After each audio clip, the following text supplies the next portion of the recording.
Friends, welcome back. तो चलो देखते हैं 5 हाइपरसोनिक मिसाइल्स ऑफ डीआरडीओ। हमारे भारत ने कौन सी ऐसी 5 हाइपरसोनिक मिसाइल्स जो हैं बना ली हैं कि बनाने के प्रोसेस में है या टेस्टिंग के में प्रोसेस में है, वो देखेंगे वीडियो जब स्टार्ट होगी। तो वीडियो शुरू करते हैं। वीडियो शुरू करने से पहले अगर आप चैनल पर नए हो और आपने अभी तक सब्सक्राइब नहीं किया तो जल्दी से पहले सब्सक्राइब के बटन और बेल आइकन को क्लिक कर लो ताकि आपको हमारे सारे न्यू वीडियोस के नोटिफिकेशन मिल जाए जैसे हम अपलोड करें। अगर आपको वीडियो पसंद आता है प्लीज लाइक एंड शेयर। चलिए शुरू करते हैं। और दूसरे 2 चैनल्स लिंक्स हैं डिस्क्रिप्शन बॉक्स में, उनको भी सब्सक्राइब कर लेना। आपके रिक्वेस्टेड वीडियोस वहां पर भी आ रहे हैं। आप देख रहे हैं alpha defence. Alpha defence Hindi में आपका स्वागत है। आज के इस वीडियो में हम लोग बात करने वाले हैं भारत की हाइपरसोनिक मिसाइल सिस्टम्स के बारे में। ओवर द वीकेंड भारत की तरफ से अपनी long range hypersonic anti ship missile system test की गई थी और उस टेस्ट के बाद में अलग अलग जगहों से अलग अलग तरीके की रिएक्शंस आ रही हैं। कई लोग इस डेवलपमेंट को डाइजेस्ट कर पाए हैं, कई लोग डाइजेस्ट नहीं कर पाए। कौन नहीं कर पाए? कमेंट वाले को। और कई लोग तो अभी भी बिलीव नहीं कर पा रहे हैं कि हाइपरसोनिक ग्लाइड व्हीकल था। एनीवेज, पाकिस्तानी है इनके दुख और बढ़ने वाले हैं। कारण है कि यहाँ पर केवल एक तरीके की मिसाइल सिस्टम डीआरडीओ द्वारा डेवलप नहीं की जा रही है। इनफैक्ट 5 अलग अलग तरीके की मिसाइल सिस्टम्स और रिलेटेड टेक्नोलॉजी डीआरडीओ द्वारा डेवलप की जा रही है। इस वीडियो के दौरान हम लोग इन 5 मिसाइल सिस्टम्स के बारे में बात करेंगे। साथ ही समझने की कोशिश करेंगे कि लगभग 10 साल पहले डीआरडीओ की तरफ से एक हाइपरसोनिक वेपन सिस्टम टेस्ट किया गया था जिसका नाम था शौर्य। उसके बारे में इतनी ज्यादा बातचीत क्यों नहीं की जाती है? देखिए, चीजों को बेहतर समझने के लिए आपको हाइपरसोनिक मिसाइल सिस्टम की तीनों कैटेगरीज को समझना पड़ेगा और ये चीज हम लोग पहले कई बार एक्सप्लेन कर चुके हैं। उसके बाद भी बहुत सारे लोगों को ये कॉन्सेप्ट समझ नहीं आया है। हाइपरसोनिक मिसाइल सिस्टम्स को आप बेसिकली 3 कैटेगरीज में डिवाइड कर सकते हैं। पहली कैटेगरी है हाइपरसोनिक बैलिस्टिक मिसाइल सिस्टम्स, दूसरी कैटेगरी है हाइपरसोनिक क्रूज मिसाइल सिस्टम्स और तीसरी कैटेगरी है hypersonic glide vehicle. Hypersonic ballistic missile systems को भारत काफी पहले ही मास्टर कर चुका है।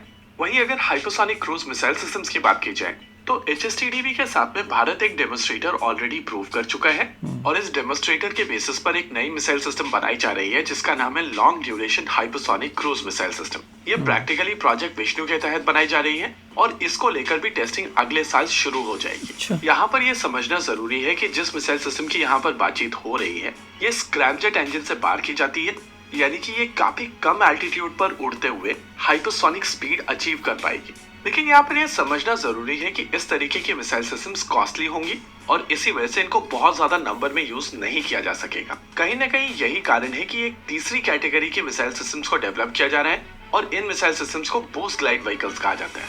इस तरीके की मिसाइल सिस्टम्स हवा में पहले काफी ऊपर तक जाती है और उसके बाद अपने पेलोड को डिप्लॉय कर देती है। ट्रेजेक्ट्री के हिसाब से इस तरीके के मिसाइल सिस्टम्स को आप क्वासी बैलिस्टिक मिसाइल कैटेगराइज करेंगे, लेकिन इनका पेलोड स्पेशल होता है। इस तरीके के मिसाइल सिस्टम एक ग्लाइड व्हीकल को कैरी करती हैं जो हाइपरसोनिक स्पीड से ग्लाइड कर सकते हैं। कल के वीडियो में हम लोगों ने एक्सप्लेन किया था कि हाइपरसोनिक ग्लाइड व्हीकल 4 अलग अलग तरीके के होते हैं और इन चारों में से विंग्ड बॉडी टाइप के हाइपरसोनिक ग्लाइड व्हीकल सबसे तेज होते हैं, लेकिन इनको कंट्रोल करना बहुत मुश्किल होता है और इसी वजह से एक ट्रेड ऑफ के तौर पर ब्लेंडेड बॉडी डिजाइन का प्रयोग किया जाता है। डीआरडीओ की तरफ से इन 4 कैटेगरीज में से 3 कैटेगरी की हाइपरसोनिक ग्लाइड व्हीकल्स बनाई जा रही हैं और उस हिसाब से अगर आप इफेक्टिवली हाइपरसोनिक मिसाइल सिस्टम्स के नंबर की बात करेंगे तो आपको समझ में आएगा कि 5 अलग अलग तरीके की मिसाइल सिस्टम्स के ऊपर इस समय काम किया जा रहा है। कोनिकल व्हीकल के ऊपर काफी पहले काम कंप्लीट कर लिया गया था। डेल्टा विंग रिसेंटली टेस्ट किया गया है और आने वाले समय में ब्लेंडेड बॉडी टेस्ट किया जाएगा। यानी कि जो लोग परेशान हो रहे हैं कि भारत की तरफ से हाइपरसोनिक ग्लाइड व्हीकल टेस्ट किया गया है उनकी परेशानी अभी दूर होने वाली नहीं है। यूएसए कौन सा करता है? विंग्ड बॉडी और बढ़ने वाली लास्ट वाला। अब बात कर लेते हैं शौर्य मिसाइल सिस्टम के बारे में। देखिए, शौर्य एक क्वासी बैलिस्टिक मिसाइल सिस्टम है जो 7.5 माक तक की स्पीड अटेन कर सकती है। अगर इसके बेसिक क्लासिफिकेशन की बात की जाए तो ये एक surface to surface missile system है जो री एंट्री नहीं करती है, लेकिन अपने टिपिकल फ्लाइट पाथ के दौरान इसका मोमेंटम इतना ज्यादा होता है कि ये 7.5 माक तक की स्पीड अटेन कर सकती है। लेकिन ये प्रोजेक्ट स्ट्रेटेजिक फोर्सेस कमांड के लिए बनाया गया था और इसी वजह से इसके बारे में बहुत ज्यादा बातचीत नहीं होती है। INS अरिहंत के ऊपर जाने वाली nuclear tipped K-15 Sagarika missile system इसी मिसाइल सिस्टम के ऊपर बेस्ड है और यही कारण है कि इस मिसाइल सिस्टम के ऊपर बहुत ज्यादा बातचीत नहीं होती। हालांकि डीआरडीओ की तरफ से शुरुआत से ही कोशिश की गई थी कि इसको K-15 के साथ में जोड़कर ना देखा जाए और इसको एक कन्वेंशनल स्ट्राइक वेपन के तौर पर प्रेजेंट किया जाए। वैसे साल 2020 के आसपास रिपोर्ट्स आई थी कि शौर्य को भी इंडक्ट कर लिया गया है और उस हिसाब से अब उस मिसाइल सिस्टम के बारे में बहुत ज्यादा बात करने की आवश्यकता है नहीं। एनीवेज, जिन टॉपिक्स के बारे में अब हम लोगों को बात करने की आवश्यकता है वो ये 5 मिसाइल सिस्टम्स हैं जो आने वाले समय में टेस्ट की जाएंगी। वैसे इन 5 मिसाइल सिस्टम का most likely first stage similar होने वाला है। इसी के साथ आज के इस वीडियो में रखते हैं केवल इतना ही। वीडियो को अंत तक देखने के लिए धन्यवाद। देखते रहिए अल्फा डिफेंस। जय हिंद। भैया कमाल है। तो अब नेक्स्ट साल में और न्यूज़ आने वाली, और नेक्स्ट साल का अभी शुरू ही होने वाला है, 1 महीना ही बचा है। तो अब उसमें देखते हैं कि अर्ली हाफ में ऑफ द ईयर करेंगे कि एंड ऑफ द ईयर के आसपास करेंगे। देखिए, उन्होंने पहले ये बताने की कोशिश की है कि काफ़ी समय से काम चल रहा है, ये आज शुरू नहीं होता है, ये चीज़ों तो बड़ा टाइम लगता है। और एग्जाम्पल भी दिया था एक मिसाइल का जो इतने साल पहले स्ट्रेटेजिक कमांड के लिए बनाई गई थी, उसके बारे में कोई बात नहीं करते क्योंकि स्ट्रेटेजिक है, आपको नहीं बता सकते क्या चल रहा है, मगर बहुत कुछ चल रहा है।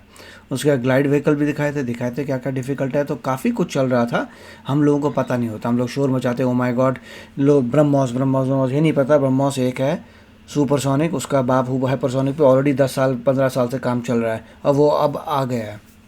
और ये भी अच्छा कहना था कि कुछ लोग बिलीव ही नहीं करते कि ऐसी चीज़ भी है, मगर तुम्हारे सामने अगर लाइव नज़र आ रहा है तो पता चल रहा है तुम्हें कि इट डज एग्जिस्ट। और नहीं, और क्यों ऐसे ही बोलेंगे? अगर बोलना ही होता तो 10 साल पहले नहीं बोल रहे थे या 3 साल पहले नहीं बोल रहे थे, अब बोल रहे हैं तो मतलब अब टेस्ट कर रहे हैं और दिखा भी रहे हैं टेस्ट करके। ये लोगों को पता नहीं होता, जैसे यहाँ पे आता है कि चाइना ने क्योंकि कुछ टेस्टिंग की थी अपने वॉटेवर F-35A J-35A वगैरह के बारे में, स्टेल्थ एयरक्राफ्ट है जी हमारे पास, ये है वो है, तो उसके रिस्पॉन्स से इंडिया ने भी करा था तुम्हारे पास ये है, तो हमारे पास भी हाइपरसोनिक आ चुके हैं और वो भी वहाँ पे पंगा क्रिएट कर सकते हैं। तो हर कंट्री जो है एक दूसरे को रिस्पांस देके बताती है, और नॉर्मली इंडिया सिर्फ ये स्लाइट हिंट देता है कि हमारे पास ही बहुत चीज़ें हैं, और उनको भी, और उनके जो चाइना के पहले जैसे हमने देखा था कि नेवी शिप्स जो हैं वो स्पाई करने के लिए श्रीलंका के पोर्ट में आते हैं, बांग्लादेश के पोर्टों में आते हैं, तो उनका काम भी यही होता है देखने के लिए कि इंडिया क्या फायर करने वाला है क्या नहीं हो रहा। तो उनको भी इंटेल आ गई है कि इंडिया ने हाइपरसोनिक काफ़ी बना लिए हैं। जब तक ये टेस्ट होता है उससे समझ आना चाहिए कि अंदरूनी बहुत कुछ रेडी हो चुका है। अभी तो ज़रा सा टेस्ट किया है, क्योंकि कौन अपनी जो है खुफिया बात दुनिया को बताएगा? वही मैं पता क्या सोच रही हूँ, कोई इंसान क्या खुफिया बताएगा दुनिया को? वो तो जब सब कुछ बन चुका होगा तब एक करके दिखा देंगे, अच्छा अभी हमने किया, जबकि बहुत कुछ होगा। वही मैं बोल रही हूँ कि अगर देखो ना, अभी चाइना ने अगर जैसे बता रहे हैं कि टेस्ट किया था, तो इंडिया क्या उसी के कुछ टाइम के अंदर ही इंडिया का रेडी हो जाता है? नहीं, इसका मतलब हमारा पहले से रेडी हुआ बात, हमें पता था कि ये काम करेगा।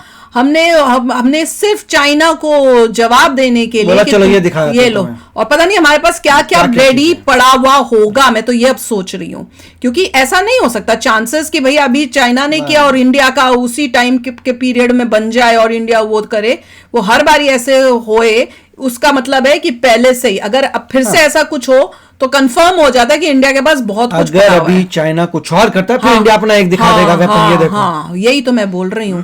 तो ये बात जो है बहुत इंपॉर्टेंट है, हमें ध्यान रखनी चाहिए। यूएसए के पास भी पता नहीं क्या क्या पड़ा हुआ है, और पहले पता चल ही गया था वो जब एटम न्यूक्लियर किया था उन्होंने। यूएस को ऐसे शोज करता है, हाँ, तो वो भी नहीं बताते, वो नहीं बताते। तो वैसे ही इंडिया के पास भी जो है बहुत कुछ पड़ा होगा। वो सिर्फ जब कोई शाना बनने की कोशिश करता है चाइना जैसा, तब अपना उसमें से एक निकाल के दिखा देते हैं, जहां तक जानबूझ के दिखाते हैं उनको बताने के लिए कि हम भी वहीं पर ही हैं। हाँ, हम भी वहीं हैं। अब हम तुम्हें बताएंगे नहीं कि हमारे पास क्या है, पर जब तुम दिखा करते हो तो हम तुम्हें थोड़ा डरा के रखेंगे।